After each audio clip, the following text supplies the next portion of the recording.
Greetings, guys and gals, and thank you so much for tuning in to episode 2 of the Films and Pixels podcast. I am your host, Afif, and we have a lot to talk about. First of all, first topic will be about Ben Affleck talking about everything Batman related on the eve of his 50th birthday with LA Times. Take-Two Interactive buying Zenga, Bel-Air trailer reboot reaction, CES 2022 recap and stories, and the Oppenheimer casting update, once again directed by Christopher Nolan. First of all, we're going to begin with Ben Affleck on a recent interview he had with LA Times. So, of course, he talked about a lot of things, not just personal topics related to his life, but also films like The Comeback, The Last Duel, being movies and projects that he was enthusiastic about and really excited, while also, going in-depth topic on the whole Batman experience since 2016. Now, he did admit that filming the Justice League was actually the lowest point of his career. And most people thought that being Daredevil was the lowest point, so that really says a lot. He admitted that he was a bit hurt by the whole casting reaction before Batman v Superman: Dawn of Justice. But at least he did get some support from Warner Brothers, including Christopher Nolan, who at the time was, executive of the company. And he did believe he was fit to carry the role.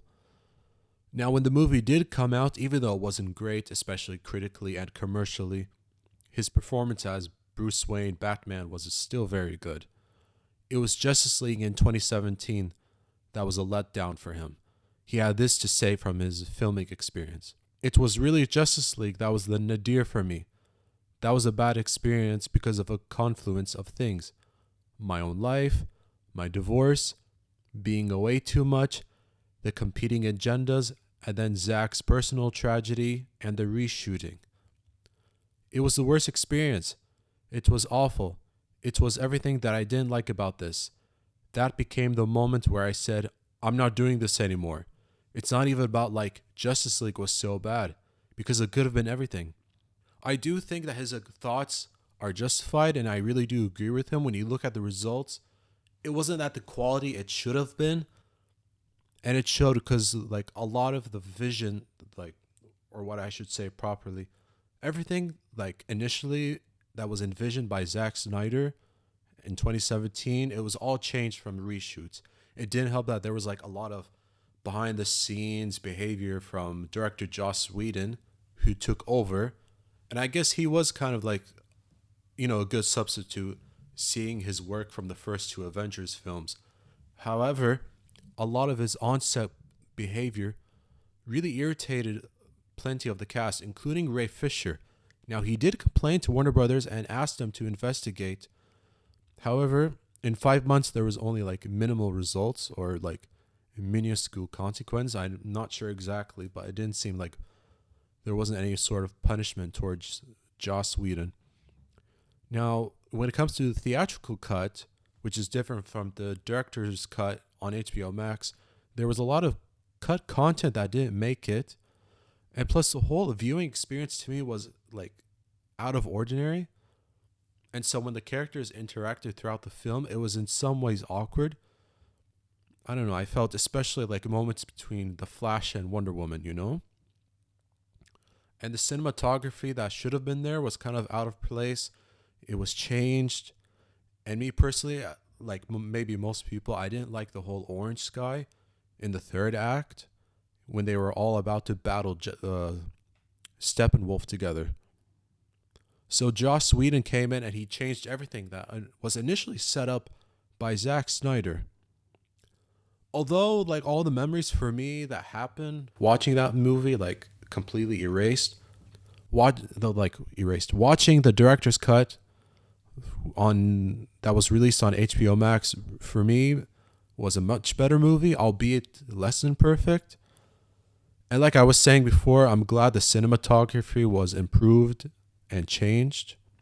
Plus, there was a whole bunch of dialogue that was cut that was brought back, I didn't think you were real.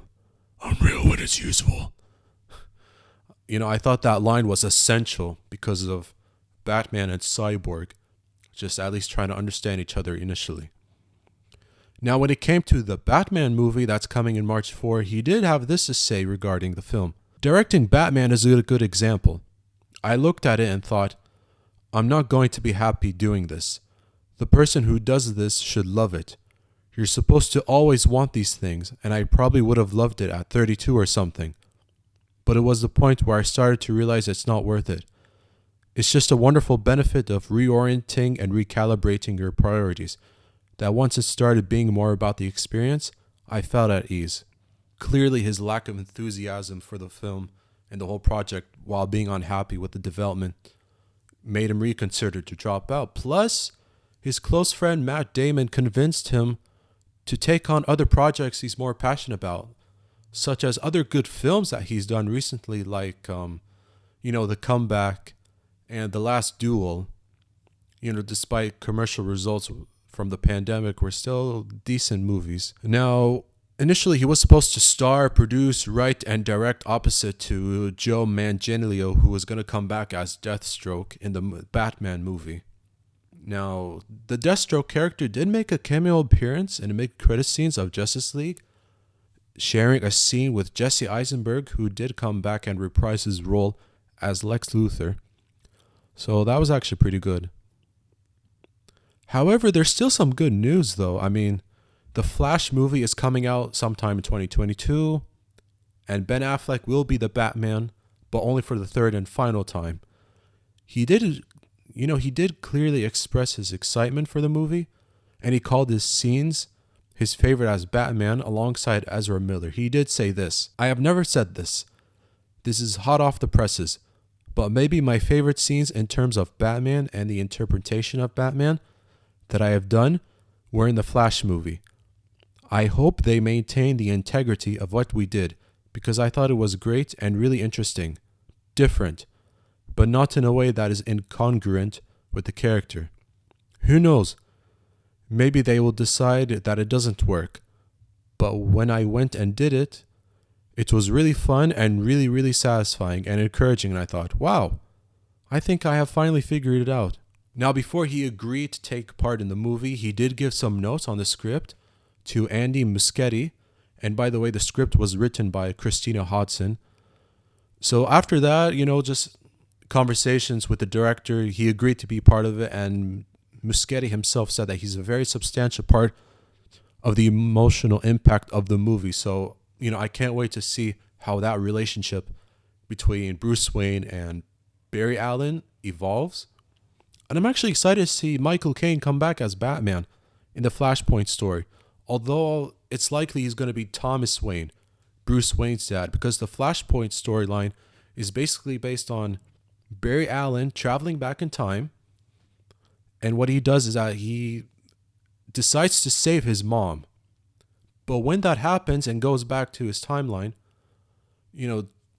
changes are sort of taking place. What I'm trying to say is that the results bring unintended consequences in a lot of bad ways. Now, who are the villains? It's not really clear. But what is clear is that in the Flashpoint universe, Bruce Wayne as a child was killed. And that sort of forced, or I guess inspired, Thomas Wayne to be Batman. Kind of like what the regular Bruce Wayne would do as a vigilante. So I think it's going to be interesting. It's going to be the first time where two Batman actors not sharing the same frame or sharing the same scenes, but being part of the same movie. And I really can't wait to see how that goes. And I think the whole Flashpoint movie, at least I hope it's going to still be called I think it's either going to be called Flashpoint or it's still known as The Flash. But I still think it's going to be a strong movie. And hopefully for the DCEU, it continues to improve from there.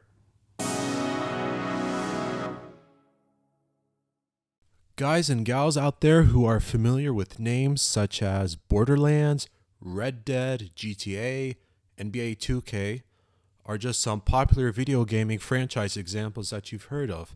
Well, as you may know by now, they're owned by Take-Two Interactive, and they're the publishers for those franchises. But why does the subject of Take-Two matter? Because recently they just agreed to acquire Zenga for a new record of $12.7 billion. Let me say that again. $1 billion to acquire Zenga. That actually surpasses the previous record of Tencent buying a huge stake of Supercell for $8.57 billion, and the same for Microsoft buying Bethesda for $7.5 billion. Now, for those that don't know, Zynga specializes on mobile and social media gaming, and so for them, it's like a huge asset for their portfolio while trying to expand beyond computer console gaming with their popular IPs. And I think it's going to help them sell well. Actually, even like the more popular releases in recent years are still selling millions and millions of copies. They did release a statement by saying, "We are thrilled to announce our transformative transaction with Zynga, which significantly diversifies our business and establishes our leadership position in mobile, the fastest growing segment of the interactive entertainment industry," said Strauss Zelnick, chairman and CEO of Take-Two. "We believe that we will deliver significant value to both sets of stockholders, including $100 million of annual cost synergies within the first 2 years post-closing, at least $500 million of annual net bookings opportunities over time." Now, as for Zynga, they do have a window of opportunity to maybe find better deals. The rule is that they have at least 45 deals before the acquisition does become official. Now, this sort of thing sort of reminds me of what Microsoft and Sony have been doing in recent years, acquiring development studios to add to their portfolios. And in their case, by doing that, they can have these companies and development teams have their games released exclusively to their new systems. And so by doing that, it's going to, have more high quality releases for the PlayStation 5 and Xbox Series X. So for Take-Two to invest in a team for mobile gaming on the iOS and Android platforms will be interesting to go for the casual gaming market as a whole. But I mean, me personally, like mobile gaming, no matter how popular, it's not powerful enough to obviously be console gaming. That's not exactly a shock. Now, the situation sort of reminds me when Take-Two almost bought Codemasters for at least $1 billion before EA stepped in with a slightly bigger offer at $1.2 billion. Now, for those that are also not aware, Codemasters, they're sort of the masters, sorry, no pun intended, experts with the whole racing genre, with the F1 gaming license as well as Grid and Dirt. So now, as for the Zenga acquisition, I'm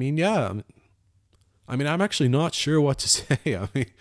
You buy a mobile gaming team for 12.4, costing even much, being more expensive than the Bethesda purchase. And to me, the Bethesda purchase by Microsoft is really an industry changer, seeing as the IPs like Wolfenstein, Dune, Dishonored, Prey, Fallout, The Evil Within, Starfield, now going to Microsoft platforms like the Xbox and Windows console PC gaming, while seemingly from now on going away from the Nintendo and Sony PlayStation platforms. So, I don't know why. To me, that's not a game changer or even serious, but we'll just have to see where this goes.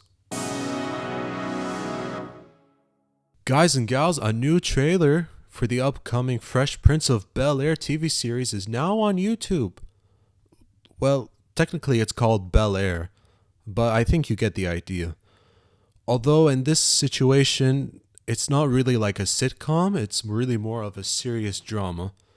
Now, the good news is that this iteration is being produced by Will Smith and the Westbrook Studios, but you also need to remember that in this situation, the actor who will be playing Will Smith has been casted as Jabari Banks, thinking of the basketball player. Now, instead of being funny and goofy, he is like constantly struggling and trying to adjust to a different lifestyle. It is sort of, well, actually, it is on based on the same story of, playing street basketball. He gets in a fight, he gets arrested, trying to have a second chance at life. He goes to his rich extended family's house in the Bel-Air area. Now, how this all happened is there's a mock trailer, if you want to call it. It's on YouTube on the Sun Squared Media channel. This was directed by Morgan Cooper with a completely different cast, but same characters. So he thought give it a more of a serious tone while having it based on today's modern day pop culture. Now, when Will Smith saw the trailer and it brought to his attention, he immediately reacted and called it a brilliant idea. Now, on Will Smith's actual YouTube channel, he met with Morgan Cooper and discussed how he really liked it and thought like this is like a brilliant idea, a great storytelling for a new generation with a more serious tone. It's actually fantastic. So that's how the whole thing started, from as a mock trailer to now being a serious TV series. And supposedly it was ordered for just the first 2 seasons at least. Now, Morgan Cooper did talk about how the filming took 6 months. When we first made this thing, I was really confident in the art.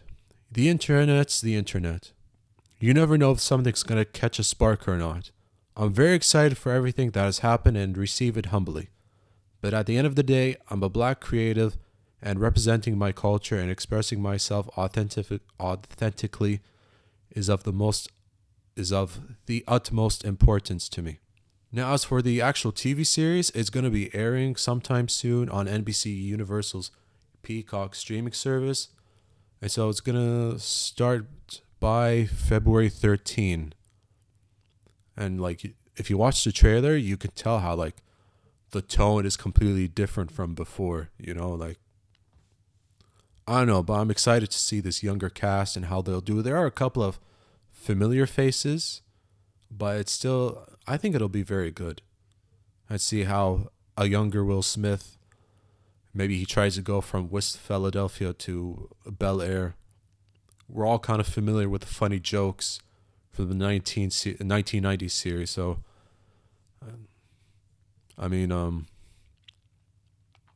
yeah, I guess, this kind of tugs on the hearts of nostalgia for people, especially millennials who grew up on the previous show. I think it's going to be pretty good. At least I hope so. Guys and gals, we're going to be talking about a lot of tech today. Now, finally this year, the annual CES conference took place from January 5 to the 8th. And there were some major announcements from all the big tech brands that you can think of. Although because of the whole pandemic situation, a few companies did pull out, like Google, Amazon, Microsoft, and Panasonic. However, there was still a lot of excitement and really a lot of new innovative features that were included. Now, there was so much that happened that's really hard and really, it's kind of difficult to put it all at once together, but there are some highlights I've been able to find from a lot of articles and YouTube videos. I'll be talking about, or at least mentioning, the Samsung. Hold on. Before I say something from Samsung, I want to start with Sony Quantum OLED TV. Now, it's not just any ordinary OLED TV. In this case, it is making color, but without the filter. So what that does is it does make the picture much brighter than it would have been on other OLED TVs. I don't know if it'll make sense, but the results are still pretty good. Now, Samsung, they're going to have something with the Tizen OS update. Now, what it does is that it allows people to watch TV together remotely. So if you're in one location and someone you know is in another location, you could watch together the same program. As well as new support from gaming hubs like the NVIDIA GeForce and Stadia as just some examples. Also, LG is going to have a 42-inch OLED TV at the same time that's like a monitor. And just based on like a small clip I saw, it can easily be moved around even to a kitchen. While there's Intel, they're going to have something called an Alder Lake CPU chip. It is like a new processing chip from Intel. But there's also going to be major processing chips as well from AMD Ryzen. Now, first is the AMD Ryzen 7000 desktop processor, and then the AMD Ryzen 6000 laptop processor as well. So I should be clear, 7000 desktop processor and 6000 laptop processor. I hope I clarified any confusion. Now, of course, I should have some images, but I did find some smartphone announcements like Samsung Galaxy S21 FE. A lot of that looks really stylish. The OnePlus 10 Pro, although it's launching in China, but there's no date yet globally. TECL 30V 5G, really amazing. Vivo V23 Pro, and even Nokia. Even Nokia has a G400 smartphone. And there is one that's like a personal favorite of mine, the Astro Slide. One of the reasons why I was kind of interested in this phone, because like it's not just a sliding mechanic. It actually has physical keyboards, sort of like what BlackBerry has done before. There's going to be some new laptop announcements, gaming or non-gaming, like Lenovo ThinkBook Plus Gen 3, Alienware X14, Asus ROG Flow Z13, another Asus ZenBook 17 Fold OLED. That's going to be really interesting. XMG Neo 15 with XMG Oasis. Honestly, I have no idea what that means, but that just sounds really cool. The Razer Blade 14 and even a Dell XPS 13 Plus. How about that, yo? How about this? Also, some wearables like a couple of Garmin wearables, Garmin Venue 2 Plus and a Garmin Vivamore Sport, as well as a Razer Cross Fossil Gen 6, Skadgen Foster Gen 6, and a Movano Smart Ring. Now, I apologize if I don't have the details, but I think if you just look them up online, it's going to be much easier for you to understand without going all over the gigabytes and the RAMs and how much processing and resolution. So, I mean, it's just really good stuff to know. Also, some cars. This is a favorite. Get this. The BMW iX Flow concept can change colors dynamically. Right? So, your car could go from white to black. Pretty cool, right? Also, there's a couple of Chevrolet Equinox EV and the Silverado EV as well, Cadillac Interspace concept, Chrysler Airflow concept. So you can tell here, like the cars at the showcase are more concept ideas. LG Omnipad, Mercedes-Benz Vision EQX, Sony Vision S02. Also want to mention the BMW M60. Now, what it does have is like dual motor performance. I can go to 280 miles of range. But I mean, like when you break them down, it's I mean, I don't know. I mean, like I don't know. It's pretty cool, I gotta say. I think probably the more intriguing announcements, because I think that will catch everyone's attention. I think it's the smartphone and the laptop announcements. And so I think it's pretty cool just seeing the advancements from Lenovo and Asus, just because I think those are pretty good brands. And as for Nokia having a new phone, I mean, we know that they're not the leaders in the smartphone market anymore, but I mean, you got to give them credit for trying, right? But the one that will grab the headlines, I think it's the Samsung Galaxy S21 FE. So that's going to be good to see how that goes. Guys and gals, for the final topic today, I want to talk about a movie director who, for me, is a personal favorite of mine, Now, casting list for his upcoming movie, Oppenheimer, just got bigger. There was a recent announcement of Josh Hartnett added to the group of cast members to the movie. It's not clear what role or what character he's going to be, but I mean, it's actually looking like a really stacked list. Now, for those that are not aware, the Oppenheimer story is based on the Pulitzer Prize winning book American Prometheus, The Triumph and Tragedy of J. Robert Oppenheimer by Kai Bird and Martin J. Sherwin. And Oppenheimer, he was a theoretical physicist and the wartime head of the Los Alamos laboratory. Now, due to his role in the Manhattan Project, during the World War II era undertaking, developing nuclear weapons, atomic bombs. So he's kind of like the father of the atomic bomb. Once the war was over, Oppenheimer became chairman of the General Advisory Committee of the United States of Atomic Energy Commission and lobbied for international control of nuclear power to avoid like nuclear proliferation and nuclear arms race with the Soviet Union. And he actually opposed development of the hydrogen bomb, I should say. Now, it is going to be like, a historical autobiographical story.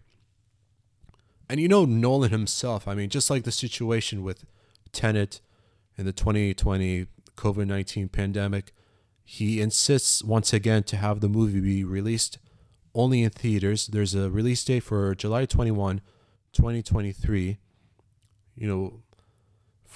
Unless there are like any delays occurring, God forbid. The casting list so far includes Cillian Murphy as the main character, J. Robert Oppenheimer, Emily Blunt as his wife, Catherine Oppenheimer, Robert Downey Jr. as Lewis Strauss, Matt Damon as Leslie Groves, Florence Pugh as Jean Tatlock, Benny Safdie as Edward Teller, and like I said, Rami Malek also in the movie, but it's not really clear what it is, or I should say what his role is, Now, as you're already aware, this is going to be Nolan's second time directing his second World War II film since 2017's Dunkirk, which is critically acclaimed and for all the right reasons. It's going to be the first time since leaving Warner Brothers. Now, collaborating with him are going to be producers like Emma Thomas and Charles Roven, and plus he's going to have DOP that he knows, Hoyt van Hoytema, and his editor Jennifer Lame, and plus his composer Ludwig Göransson, I think. But yeah, I think this is going to be another strong release. I'm really liking the casting list. And you know what? I'm hoping at this point, please no more delays. I think we're kind of fed up of them. Okay, guys and gals, thank you so much for watching this episode. If you liked what you saw, please make sure to subscribe to this channel. Also go to the Spotify, Anghami, Stitcher, Pocket Cast. You'll find it there. And really, thank you so much. Please make sure to follow all of my social media channels and pages. Thank you so much. Please keep the comment section friendly. Until next time.